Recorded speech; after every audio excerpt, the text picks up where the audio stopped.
Bienvenidos al podcast del Club del Inversor, el podcast donde hablamos de negocios, finanzas, emprendimientos y aprendemos juntos a recorrer el camino de la inversión. Bienvenidos a un nuevo episodio del podcast del Club del Inversor, temporada 2023. Hoy viernes 1 de septiembre, episodio número 171, en el que vamos a hablar de fintech. Así que si te gusta este mundo, quédate escuchándonos, y si no tenés ni idea de lo que hablamos, también quédate escuchándonos porque vas a aprender algo nuevo.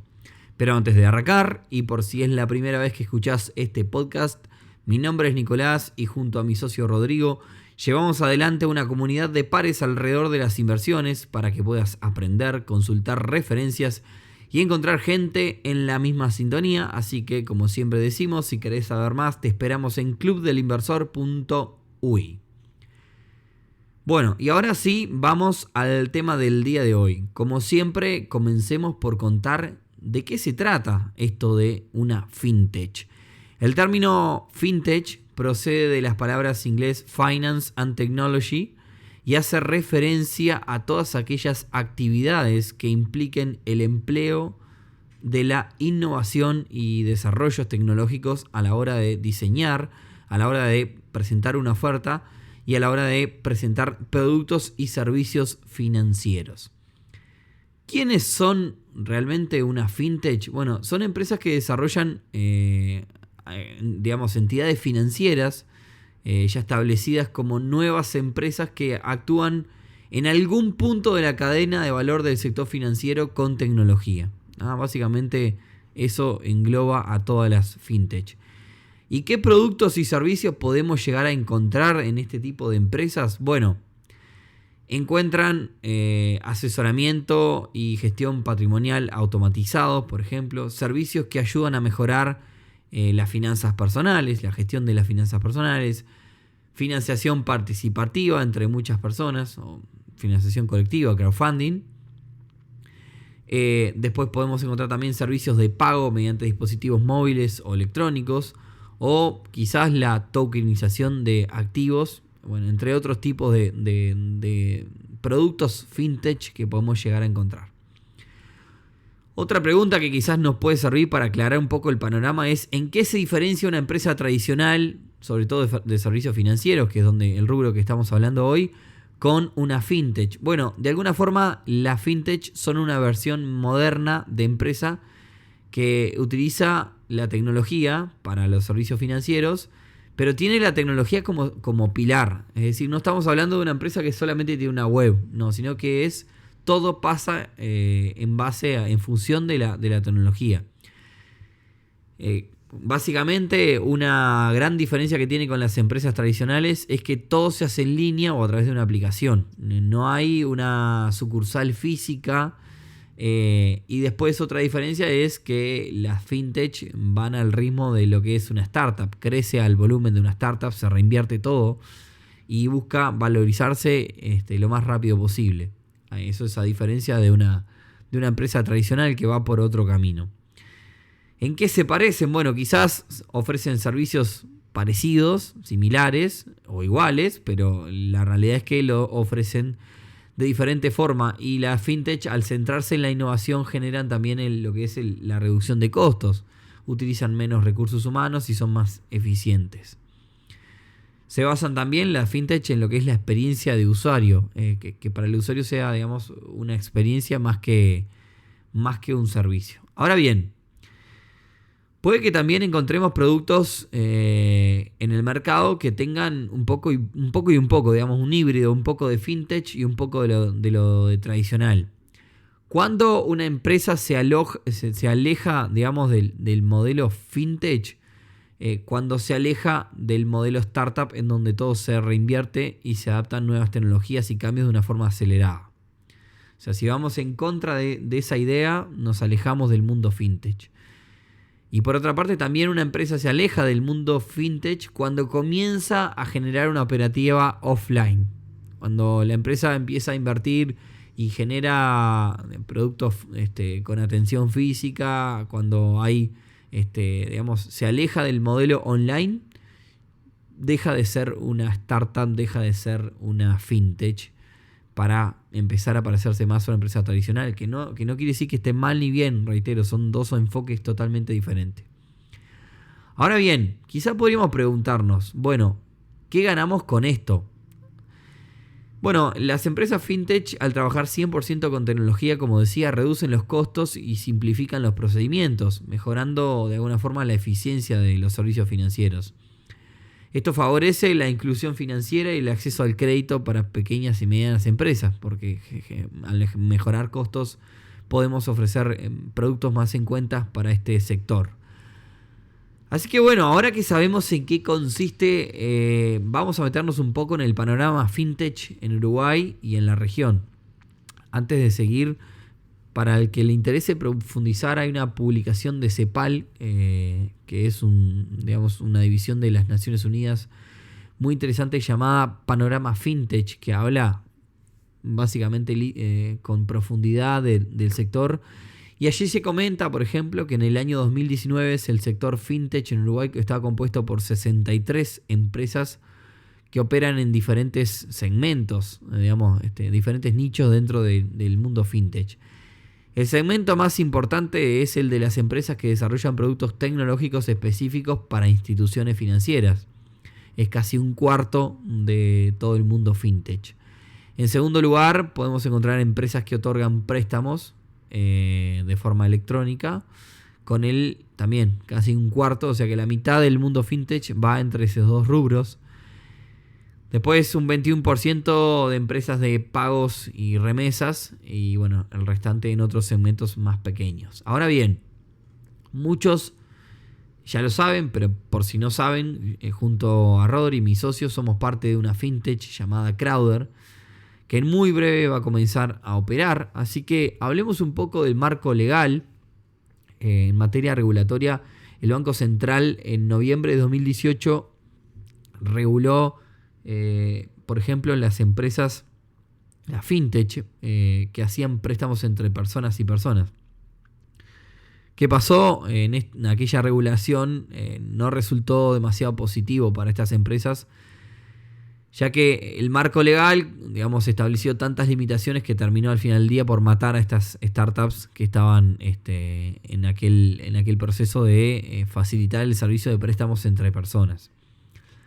Por otra parte, en cuanto a crowdfunding, la ley 19.820 regula el financiamiento colectivo, estableciendo los requisitos para el funcionamiento, y con la ley habilitada salió una circular del Banco Central, que es la 2377, que conozco esto porque estoy dentro de Crowder, que es la que pone en marcha la forma de instrumentar esta ley 19.820, que es la que le da vida a Crowder como plataforma, y que hasta el momento no nos ha generado limitaciones al punto de no poder, operar. Si bien todavía no comenzamos, lo que es el licenciamiento está bastante avanzado. ¿Cómo está la cosa entonces a nivel Latinoamérica? Bueno, a nivel LATAM, en 2018 el BID, Banco Interamericano de Desarrollo, relevó un poco la existencia de este tipo de empresas en LATAM, donde se registraron 1.166 empresas jóvenes en este rubro, distribuidas en 11 segmentos diferentes. Y en este caso, fíjese la diferencia que hay con Uruguay. Los pagos y remesas son el primer segmento, el más destacado dentro de este rubro, que en el caso de Uruguay está en el tercer lugar. Así que a nivel Latinoamérica importa más el tema de envío de pagos.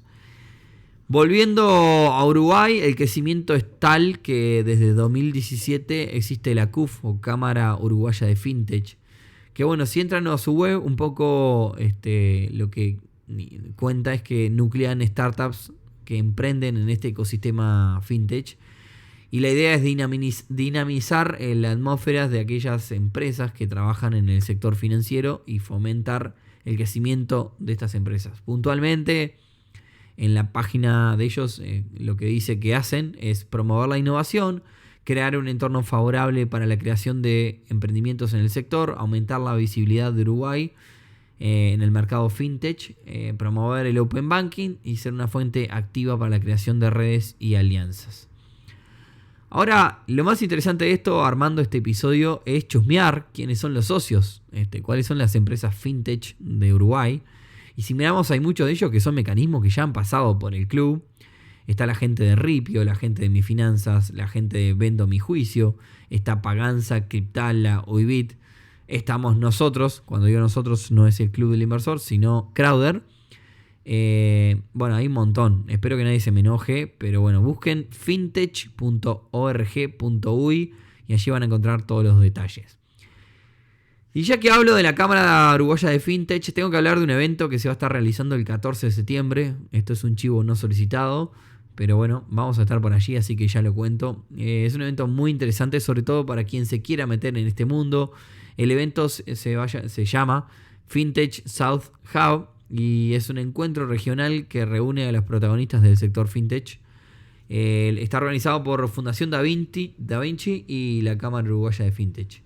El equipo del club va a estar por allí, así que si se anotan vamos a estar, nos vamos a poder encontrar. Creo que es por invitación y también se puede comprar los tickets, así que busquen Fintech South Hub.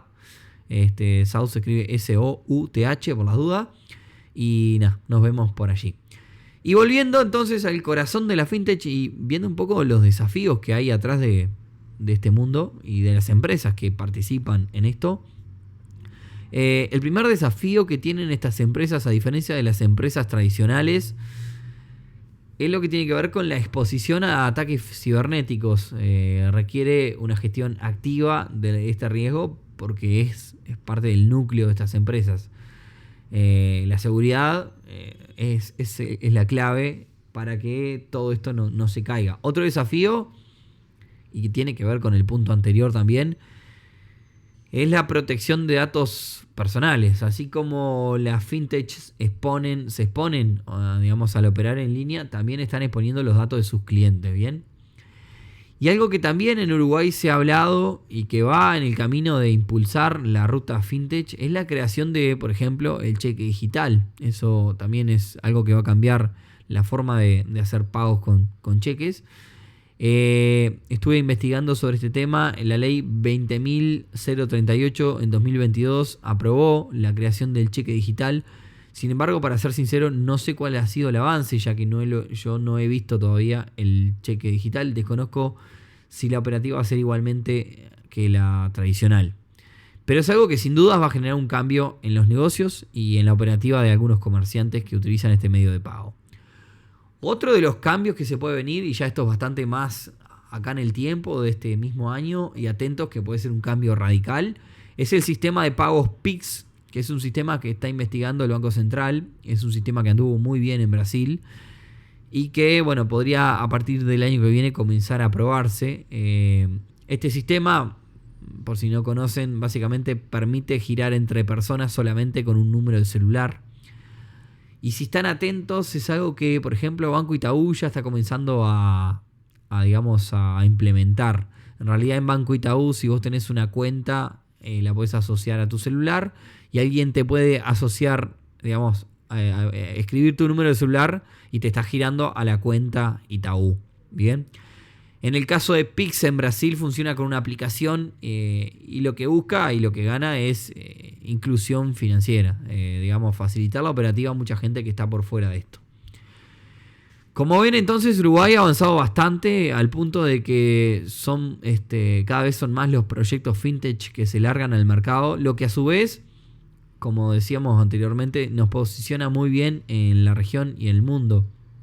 Estaba hablando del evento de Hub ahora el 14. Y escuchen este dato, en este momento Uruguay está segundo a nivel regional en lo que es ecosistema fintech y 17º a nivel mundial. Solo en 2021 se invirtieron más de 150 millones de dólares en el sector. Así que bueno, pasando raya, ustedes se preguntarán cómo podemos sacar ventaja de todo esto o qué nos afecta a nosotros. Bueno, en primer lugar, si estás invirtiendo o estás por invertir en algún proyecto fintech, como habrás escuchado, es un sector que está en auge en el mundo y particularmente en Uruguay se está posicionando como referente en la región. Por lo cual, el contexto al menos es muy bueno. O sea, si estás pensando meterte, es un buen momento. Además, La mitad de las fintech uruguayas están en una ronda semilla, lo que en otras palabras significa que todavía no están levantando miles y miles de millones de dólares, o sea que todavía está accesible, sobre todo para grupos de inversores. Así que bueno, puede ser una oportunidad para entrar en etapas todavía relativamente tempranas. Si tenés pensado armar un proyecto fintech, bueno, están en tendencia también, así que te puede ayudar. Y si te enteraste hoy qué son las fintech, anda pensando que la forma en la que manejas tu dinero y realizás pagos va a ir teniendo cambios en el corto plazo. Así que si estás pensando en mudarte, por ejemplo, y estás buscando que tenga alguna sucursal de banco cerca, pensá que si bien cada vez vamos menos, en el futuro va a ser todo digital. Así que probablemente no precisemos de tener esa sucursal cerca de nuestra casa. Creo también, y esto ya es a título personal, que le queda bastante poco a las tarjetas de crédito. Al menos a la tarjeta como plástico. Por ejemplo, la banda magnética está obsoleta, entonces la están sacando. Entonces cambiamos de la banda magnética al chip. Y es probable que cambiemos del chip a pagar directamente con el celular, que es algo que en algunos lugares ya se está haciendo. Acompañando el crecimiento fintech, ha crecido también el sector cripto. Así que bueno, ya que hablamos de futuro, es posible que siga avanzando el mundo cripto como mecanismo de pago y la blockchain como tecnología para rastrear operaciones y sobre todo para documentar operaciones. En estos momentos, hoy hablamos de los socios de la Cámara Uruguaya de Fintech. Lo que tiene que ver con el palo cripto, está Crypto Trust, que es fiduciaria, también es parte de Crowder. Está Ripio, está Cryptala, está Uibit, está Prex, que tiene también un módulo de cripto, entre otras. Y bueno, si no estás en ninguno de estos casos, es posible que a la hora de realizar una inversión, por más analógica que sea, haya alguna fintech involucrada. Y sobre todo es posible que cuanto más digitalizados estemos como individuos, mayores van a ser las posibilidades que tengamos de conseguir oportunidades de inversión. Es más, si te fuiste a Buenos Aires recientemente a comer barato, es muy posible que hayas ido con la Prex Argentina y esto es un producto de una fintech. Así que, como siempre decimos, todos somos parte de esto en alguna medida. Así que, concluyendo, exploramos el mundo de la fintech y cómo están transformando nuestra forma de interactuar con el dinero y los servicios financieros. Vimos los beneficios que podemos encontrar y los desafíos que hay dentro del sector. Mencionamos algunos ejemplos locales y también hablamos de qué podemos esperar para el futuro. Así que creo que es un paneo bastante resumido. Como siempre, si tienen preguntas adicionales o nos desean compartir algo, los esperamos con sus comentarios o sus mensajes en nuestras redes. Y bueno, espero que les gustó, puedan compartir esto con otras personas que nos están ayudando un montón. Así que nos encontramos el próximo viernes en un nuevo episodio del podcast del Club del Inversor. Chau, chau.